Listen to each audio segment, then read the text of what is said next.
Russia claims by its full-scale invasion it aims to end the war Ukraine started against its own people. What's wrong with this narrative?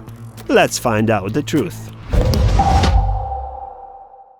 Не мы начинали эту войну. Vladimir Putin repeats this mantra over and over again. The Russian president and his allies have kept saying that in 2014 a legitimate government was toppled down and Russia had to interfere in order to save the people of Donbas. In reality, Russia has been meddling in Ukrainian political life since the country gained its independence in 1991. Moscow has always wanted Ukraine to be its satellite state.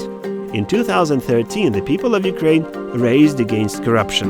Viktor Yanukovych and his government dispersed the protests using force, and the peaceful protest turned violent. Some of the protesters were abducted and tortured. Several hundred people were killed in clashes on both the police and protester sides. In the end, with the help of the international community, a peace deal was reached. But after it had been signed, Yanukovych fled the country with Putin's help.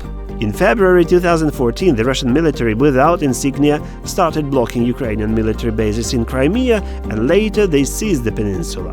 But back then, Putin kept saying Russia had nothing to do with it.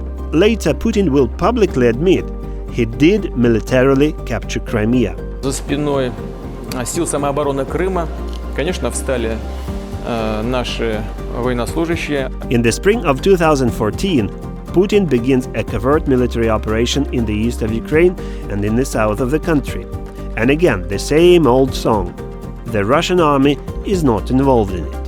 On February the 24th, 2022, the Russian army openly invaded Ukraine. Putin said the goal of his military operation was the so-called denazification and demilitarization of Ukraine.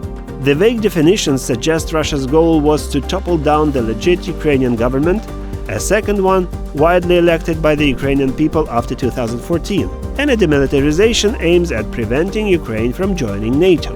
Thus, Putin is trying to interfere with another sovereign country's political life and the ability to choose its own future. This is a clear example of doublethink, when Putin simultaneously accepts two conflicting beliefs as truth, always at odds with his own memory and sense of reality. It is also rationalization when he uses vague and unclear statements in order to rationalize his malicious decisions concerning Ukraine.